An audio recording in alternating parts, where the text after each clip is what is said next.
Bismillahirrahmanirrahim. Assalamualaikum warahmatullahi wabarakatuh. Innal hamdalillah nahmaduhu wa nasta'inuhu wa nastaghfiruh wa na'udzu billahi min shururi anfusina wa min sayyiati a'malina. May yahdihillahu fala mudilla lahu ومن يضلل فلا هادي له أشهد أن لا إله إلا الله وحده لا شريك له وأشهد أن محمدا عبده ورسوله لا نبي بعده. يقول الله تبارك وتعالى يا أيها الذين آمنوا اتقوا الله حق تقاته ولا تموتن إلا وأنتم مسلمون. وقال أيضا يا أيها الناس اتقوا ربكم الذي خلقكم من نفس واحدة وخلق منها زوجها وبث منهما رجالا كثيرا ونساء واتقوا الله الذي تساءلون به والأرحام إن الله كان عليكم رقيبا. فإن أصدق الحديث كتاب الله وخير الهدي هدي محمد صلى الله عليه وسلم وشر الأمور محدثاتها فإن كل محدثة بدعة وكل بدعة ضلالة وكل ضلالة في النار. Ma'asyiral muslimin, para jamaah yang dimuliakan Allah Subhanahu wa taala, kita bersyukur kepada Allah pagi hari yang berbahagia ini. Setelah kita melaksanakan kewajiban salat berjamaah, kita masih bisa duduk bersama di majelis di rumah Allah yang mulia. Kita bersyukur melaksanakan salat subuh yang sebelumnya didahului dengan salat sunnah 2 rakaat sebelum subuh. Salat sunnah 2 rakaat sebelum subuh pahalanya lebih baik dari dunia dan seisinya. Apabila salat sunnahnya saja lebih baik dari dunia dan seisinya, maka salat subuhnya tentu pahalanya lebih besar lagi. Karena salat sunnahnya saja lebih baik dari dunia dan seisinya, apalagi salat subuhnya tentu lebih besar. Salawat dan salam tidak lupa kita sampaikan kepada Nabi kita, Nabi Muhammad sallallahu alaihi wasallam, beserta para sahabatnya, kerabatnya, dan pengikutnya yang tetap setia mengikuti beliau hingga akhir zaman nanti. Para hadirin yang dimuliakan Allah Subhanahu wa taala, salah satu yang dicari oleh setiap manusia yang hidup di dunia ini, salah satu yang selalu menjadi topik pembicaraan manusia ketika mereka menjalani kehidupan di dunia ini adalah kebahagiaan. Kebahagiaan, keberkahan adalah salah satu yang diingin-inginkan oleh manusia, dicita-citakan oleh manusia ketika mereka hidup di dunia.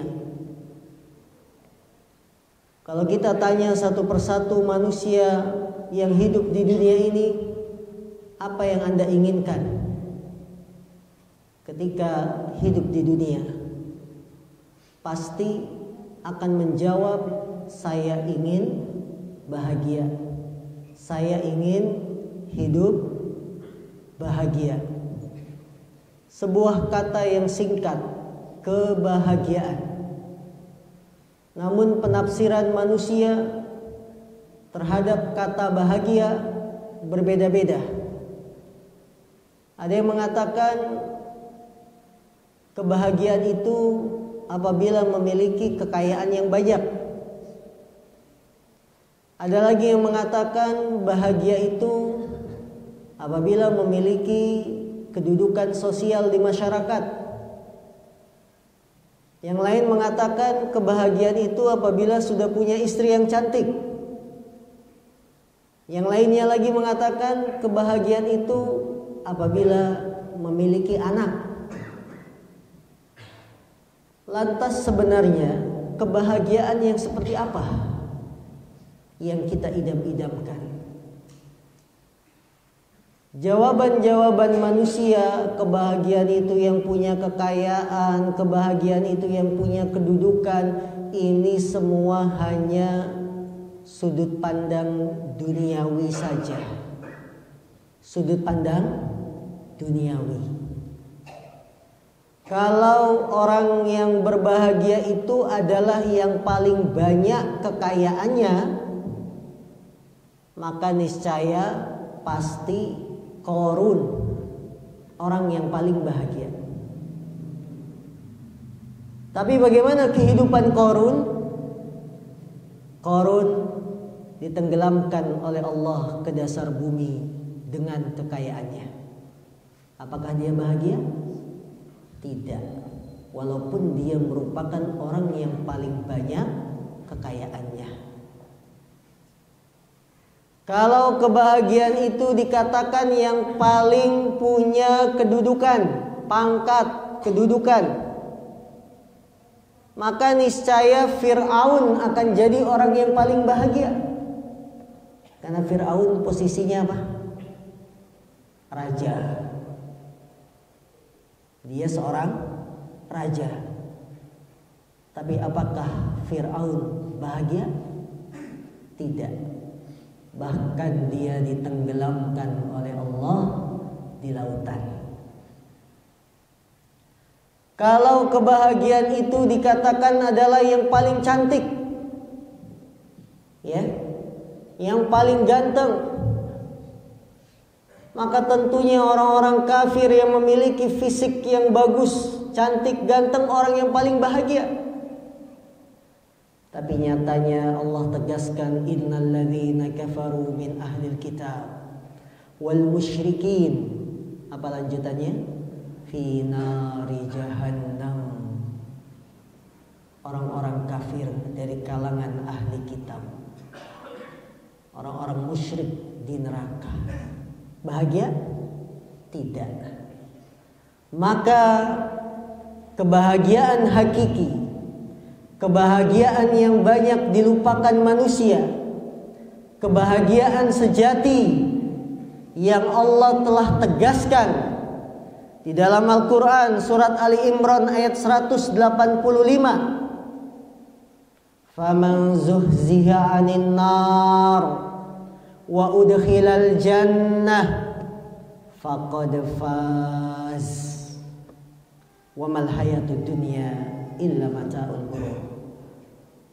Barang siapa yang diselamatkan dari api neraka, kemudian dia dimasukkan ke dalam surga, faqad faz, sungguh dialah orang yang paling bahagia, paling sukses.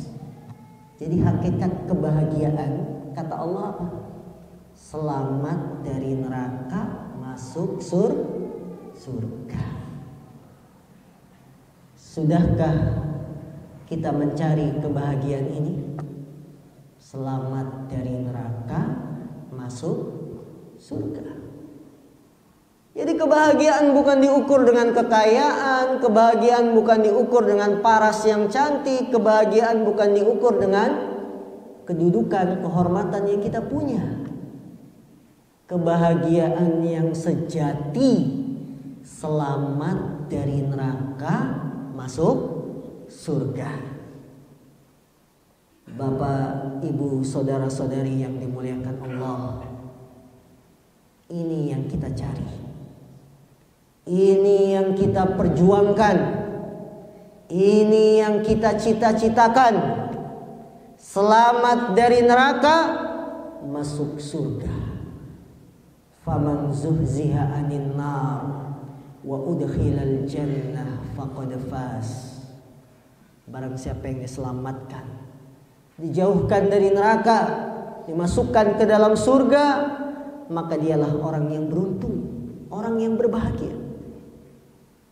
Maka dalam kesempatan yang singkat pagi hari ini, kami akan sebutkan agar kehidupan kita bahagia dan mendapatkan keberkahan Allah.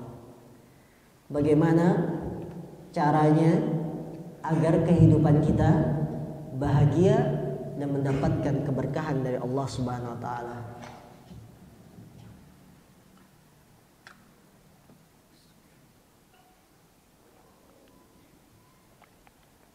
Yang pertama, agar manusia hidup bahagia, mendapatkan keberkahan dari Allah Subhanahu wa taala adalah dengan iman dan tauhid. Apa? Iman dan tauhid. Orang yang bahagia adalah orang yang beriman. Beriman kepada Allah, beriman kepada Rasulullah. Dia telah mengucapkan kalimat syahadat, asyhadu an la ilaha illallah wa asyhadu anna Muhammadan Rasulullah. Aku bersaksi tidak ada ilah yang berhak diibadahi kecuali Allah, dan aku bersaksi bahwa Nabi Muhammad adalah utusan Allah. Orang yang beriman, yang dia telah menyatakan ridha Islam sebagai agamanya, ridha Allah sebagai penciptanya, ridha Nabi Muhammad sebagai rasulnya, maka ini akan meraih kebahagiaan. Hatinya akan tenang, hatinya akan tentram dengan iman dan tauhid. Sebagaimana Allah berfirman dalam surat Al-An'am ayat 125. Faman yuridillahu an yahdiyahu yashrah sadrahu lil Islam wa man yurid an yudillahu yaj'al sadrahu dayiqa harajan ka'annama yas'adu fis sama'. Barang siapa yang Allah kehendaki kebaikan petunjuk kepadanya, maka Allah akan lapangkan dadanya untuk memeluk agama Islam. Akan tetapi barang siapa yang Allah sesatkan, Allah akan jadikan dadanya sempit, sesak, seolah-olah dia sedang naik ke langit. Jadi orang yang beriman, orang yang bertauhid, Allah janjikan lapang dadanya, bahagia. Karena Bapak Ibu, kebahagiaan itu letaknya di hati. Ingat, kebahagiaan letaknya di mana? Di hati. Bukan pada faktor-faktor duniawi, tidak, tapi kebahagiaan di hati. Orang yang beriman, dia dijamin masuk surga.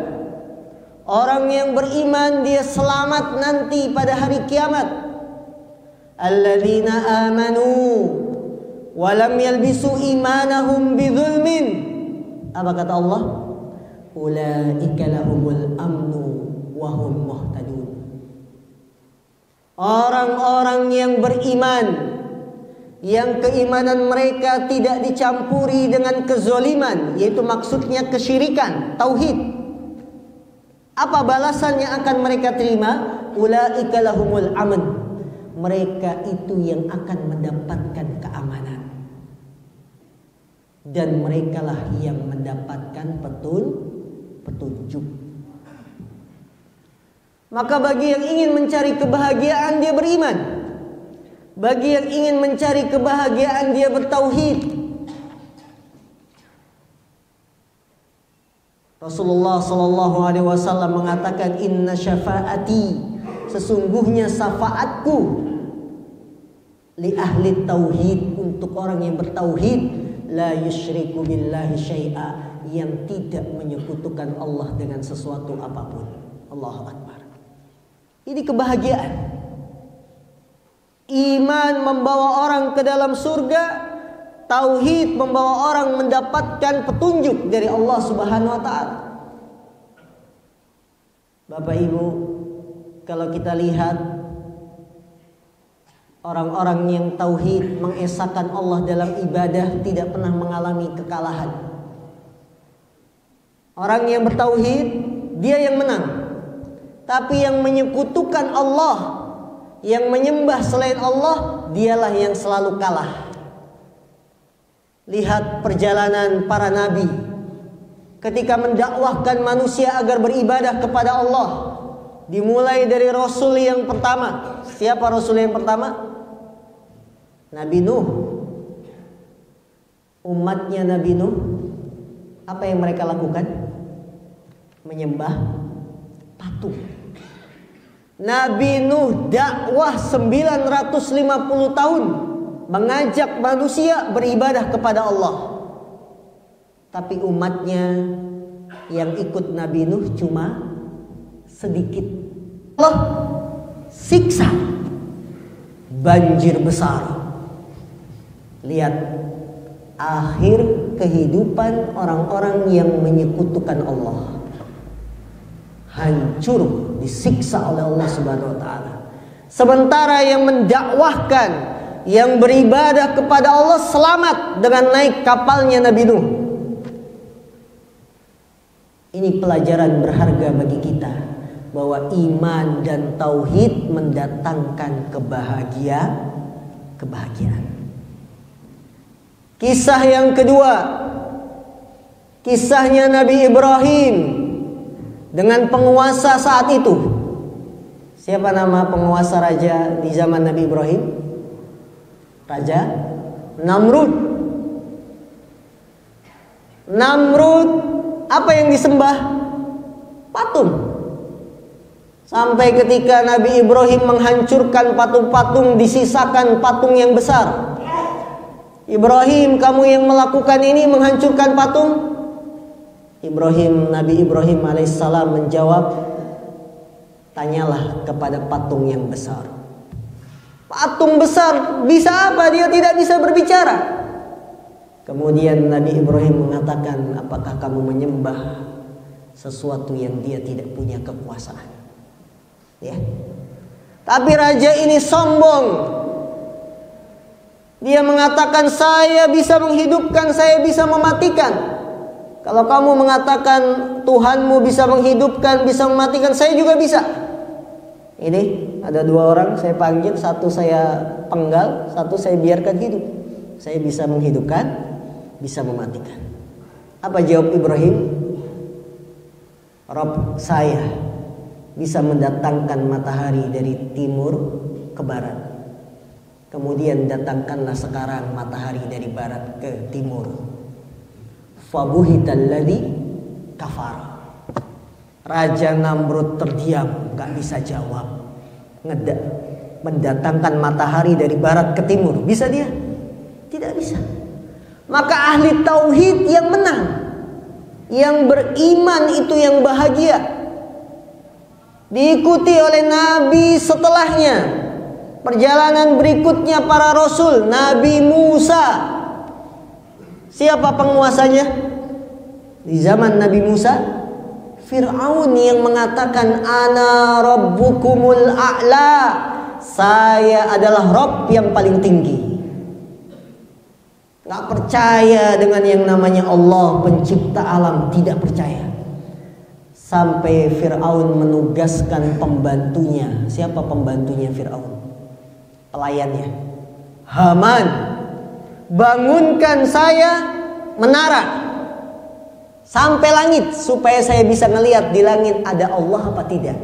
Saking apanya? Sombongnya Fir'aun. Karena dia mengaku Tuhan, dia mengajak manusia menyembah Fir'aun. Ini namanya perbuatan syirik. Bagaimana akhir cerita Nabi Musa dengan Fir'aun? Siapa yang bahagia? Hah? Nabi Musa. Fir'aun bagaimana nasibnya? Tenggelam di sungai Nil, menyekutukan Allah, ditenggelamkan oleh Allah bersama para bala tentara pasukannya. Begitupun perjalanan Nabi Muhammad sallallahu alaihi wasallam. Masyarakat Mekah menyembah patung, bahkan di sekeliling Ka'bah patung 360 patung, Lata, Uzza, Manat, Hubal dan seterusnya diibadahi. Nabi Muhammad diutus mendakwahkan masyarakat Mekah agar beribadah kepada Allah. Masyarakat Mekah kaget. Kita menyembah 360 patung, hidup kita tidak bahagia. Kamu mengajak menyembah Rabb yang Maha Esa, Tunggal, Allah. Ini sesuatu yang mengherankan, kata orang-orang kafir. Syai'un ujab, sesuatu yang mengherankan. Ya, Nabi mengajak beribadah kepada Allah saja, mereka biasa menyembah 360 patung. Heran mereka, heran dengan dakwahnya Rasul. Sampai-sampai para pembesar Mekah, ketika Nabi mengatakan qulu la ilaha illallah, wahai masyarakat Mekah, wahai pembesar Mekah, ucapkan la ilaha illallah tuflihu, kalian akan bahagia, kalian akan beruntung. Nabi ditantang, wahai Muhammad, kalau kami mengucapkan la ilaha illallah, apa jaminannya? Surga. Allahu Akbar. Nabi Muhammad tidak basa-basi. Apa jaminannya kalau kami mengucapin la ilaha illallah? Surga. Tapi mereka tetap tidak mau beriman kepada Allah, tetap tidak mau bertauhid, tidak mau menyembah Allah saja. Yang mereka sembah tetap patung-patung.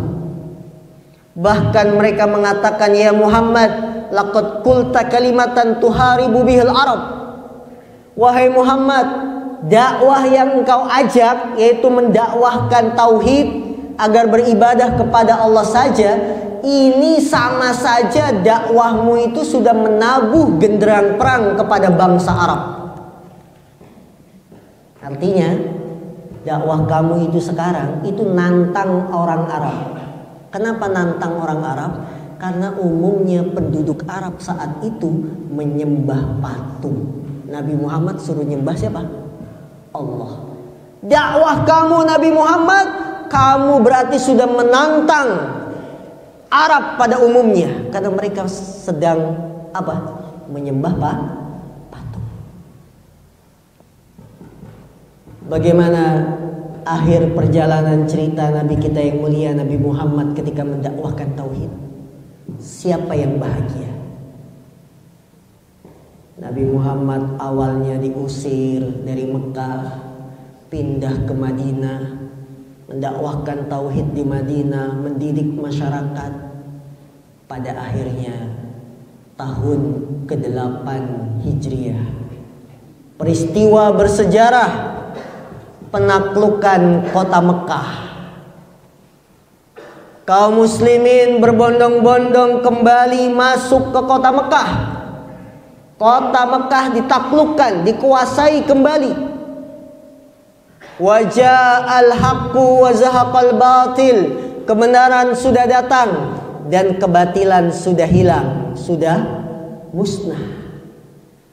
Patung-patung ketika Nabi kembali ke Mekah hancur. Yang menyembah-nyembah selain Allah menyingkir. Kemudian mereka masuk Islam secara berbondong-bondong. Idza jaa nasrullahi wal fath wa ra'aitan nasa yadkhuluna fi dinillahi afwaja. Akhir yang manis, bahwa orang yang beriman, orang yang bertauhid, dialah yang bahagia. Sementara yang menyembah patung akhirnya kalah, Nabi Muhammad yang menang. Karena dia bertauhid, menyembah Allah Subhanahu wa ta'ala. Maka Bapak Ibu, kalau kita mendambakan kebahagiaan, kalau kita mendambakan keberkahan, tidak ada cara dan tidak ada jalan kecuali beriman dan tauhid, pengesakan ibadah hanya kepada Allah Subhanahu wa ta'ala. Yang kedua, agar hidup kita bahagia, agar hidup kita penuh berkah, adalah yang kedua, mengerjakan amal soleh. Mengerjakan amal soleh. Keimanan kita kepada Allah, tauhid kita kepada Allah dibuktikan dengan amal soleh. Apa bukti iman kita kepada Allah? Apa bukti tauhid kita kepada Allah? Buktinya adalah dengan amal soleh. Orang yang beramal soleh, dia akan meraih kebahagiaan, dia akan meraih keberkahan. Tidak ada kebahagiaan di dunia kecuali dengan beramal soleh.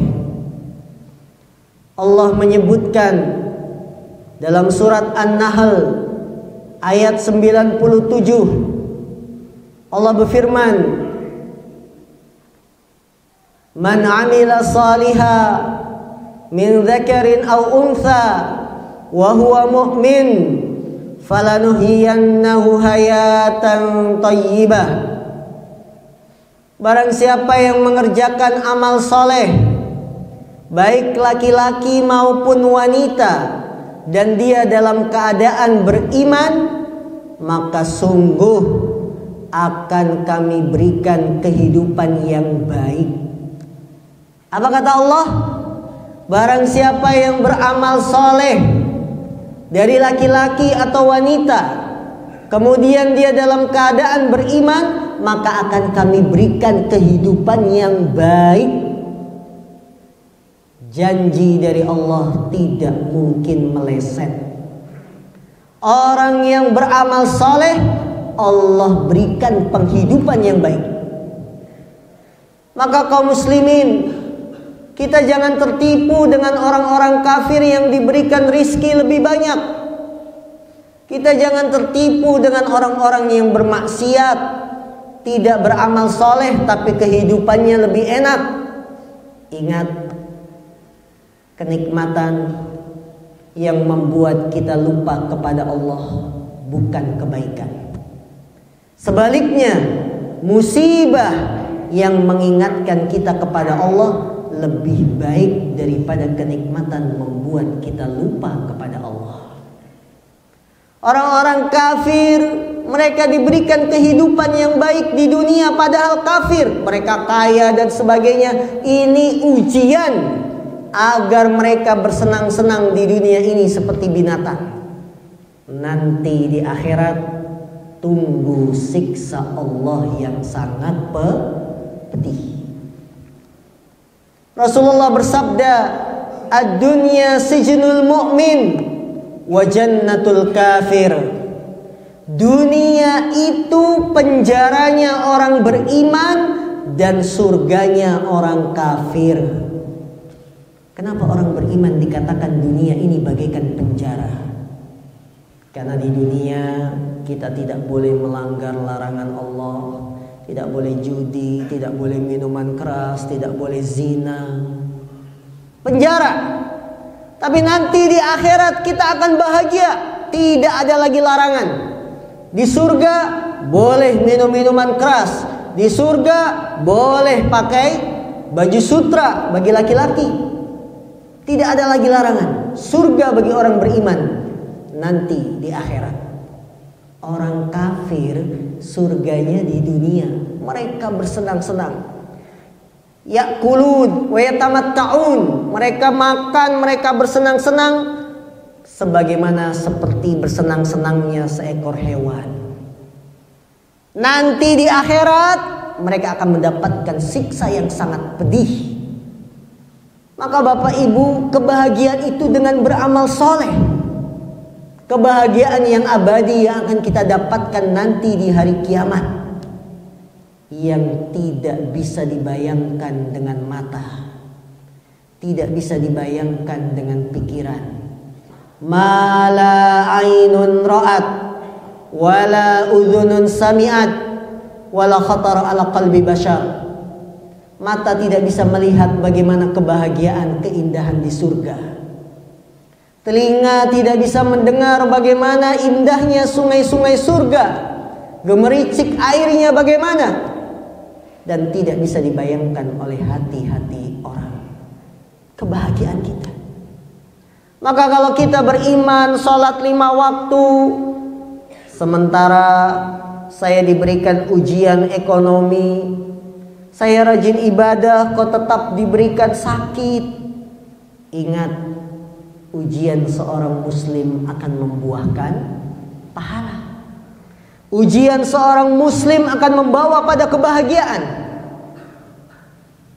Karena ada seorang hamba yang diuji oleh Allah, kemudian dia mendapatkan derajat mulia di hari kiamat, bukan karena amal solehnya, tapi karena sebab bersabar ketika menerima musibah.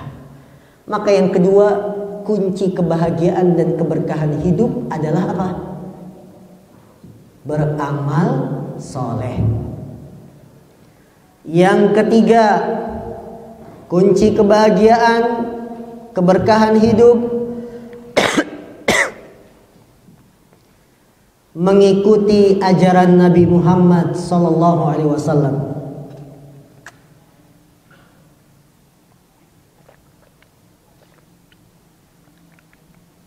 Mengikuti ajaran Nabi Muhammad sallallahu alaihi wasallam.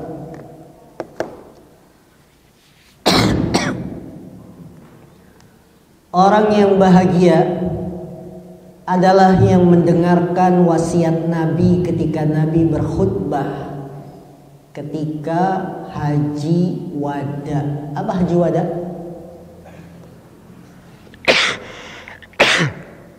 Haji perpisahan. Nabi Muhammad haji hanya 1 kali dan umrohnya 4 kali. Nabi Muhammad seumur hidupnya hanya haji 1 kali dan umroh 4 kali. Ketika haji yang pertama dan terakhir, Nabi berwasiat di hadapan manusia saat itu, taraktu fikum amrain in tamassaktum bihima lan tadillu ba'di abada. Aku telah tinggalkan kepada kalian 2 pusaka. Apabila kalian berpegang dengan 2 pusaka ini, maka kalian tidak akan tersesat selama-lamanya, alias bahagia. Apa 2 pusaka ini? Kitabullah wa sunnati. Kitabullah Al-Quran, wa sunnati, dan sunnahku, ajaran yang aku ajarkan. Apa janji Nabi? Kalau kalian berpegang dengan 2 ini, kalian tidak akan tersesat, alias bahagia. Maka orang yang mengikuti ajaran Nabi Muhammad sallallahu alaihi wasallam, dia orang yang bahagia. Karena Nabi mengatakan, kullu ummati yadkhulunal jannah illa man aba. Semua umatku akan masuk surga kecuali yang tidak mau masuk surga. Wahai Rasulullah, siapa yang tidak mau masuk surga? Memangnya ada di antara umat Islam yang tidak mau masuk surga? Nabi menjawab, man ata'ani dakhalal jannah wa man asani faqad aba. Barang siapa yang mentaati aku, dialah yang akan masuk surga. Tapi yang tidak mau taat, dia yang tidak mau masuk surga. Maka Bapak Ibu yang dimuliakan Allah, kebahagiaan hidup dengan mengikuti ajaran Nabi Muhammad sallallahu alaihi wasallam. Kalau kita mau kembali pada ajaran Nabi, berpegang dengan pusaka yang telah Nabi tinggalkan, hidup kita bahagia, simple, enak. Sementara ajaran-ajaran yang tidak diajarkan oleh Nabi malah memberatkan, menyusahkan manusia. Maka kaum muslimin, kembalilah pelajari hadis-hadis Nabi yang tercantum dalam Sahih Bukhari, hadis-hadis Nabi yang tercantum dalam Sahih Muslim. Baca buku-buku kitab Riyadhus Shalihin, ya, dibaca kitab Bulughul Maram, karena ini bimbingan ajaran Nabi Muhammad SAW yang perlu kita pelajari, kemudian nanti kita praktekkan dalam kehidupan. Ketahuilah Bapak Ibu yang dimuliakan Allah, kebutuhan kita terhadap sunnah hadis Nabi itu lebih butuh daripada kebutuhan kita kepada Al-Quran. Karena Al-Quran sifatnya umum. Sumber hukum Islam, satu Al-Quran, kedua sunnah Nabi SAW. Kalau kita hanya berpegang pada Al-Quran, kita tidak akan bisa beribadah. Contoh, tunjukkan kepada saya Al-Quran surat apa, ayat berapa, sholat subuh 2 rakaat. Ada? Tunjukkan surat apa, ayat berapa, sholat zuhur 4 rakaat. Ada? Tunjukkan Quran surat berapa, ayat berapa, bayar zakat 3 kilo, 3 liter atau 2,5 kilo. Dari mana? Di ayat Quran ada? Tidak ada. Adanya di mana? Di hadis Nabi. Tunjukkan Al-Quran surat apa, ayat berapa, kalau mau sholat angkat tangan takbiratul ihram, Allahu Akbar. Di mana penjelasannya? Ada di Quran? Tidak ada. Adanya di mana? Di sunnah hadis Nabi Sallallahu Alaihi Wasallam. Maka umat Islam tidak boleh berpaling dari ajaran Rasulullah. Dia tidak boleh mencukupkan diri dengan Quran, tapi mengambil Quran dan mengambil hadis Nabi Sallallahu Alaihi Wasallam. Kita nggak akan bisa sholat. Dari mana zuhur 4 rakaat, asar 4 rakaat? Di Al-Quran tidak ada penjelasannya. Yang ada penjelasannya di mana? Di hadis Nabi Sallallahu Alaihi Wasallam. Tata cara sholat dari mulai takbiratul ihram sampai salam di hadis. Ya. Kemudian masalah zakat tidak ada perinciannya, yang ada di hadis. Maka kaum muslimin jangan tinggalkan ajaran Nabi. Apa yang datang dari ajaran Nabi ikuti. Dalam masalah sholat, Nabi kita yang mulia Nabi Muhammad SAW, beliau bersabda, "Sallu kama ra'aitumuni usalli." Salatlah kalian sebagaimana kalian melihat aku salat. Berarti kita beribadah dasarnya apa? Mengikuti Nabi Muhammad SAW. Yang keempat, sumber kebahagiaan agar kita bahagia dan hidup penuh berkah, berbuat baik kepada manusia. Berbuat baik kepada manusia. Orang yang berbuat baik kepada manusia dengan kekayaannya, dengan kedudukannya, dengan badannya, maka dia orang yang bahagia. Dan Allah mencintai orang-orang yang berbuat baik kepada orang lain. Innallaha yuhibbul muhsinin. Sesungguhnya Allah mencintai orang-orang yang berbuat baik. Nabi Muhammad SAW juga beliau bersabda, khairun nas anfa'uhum linnas.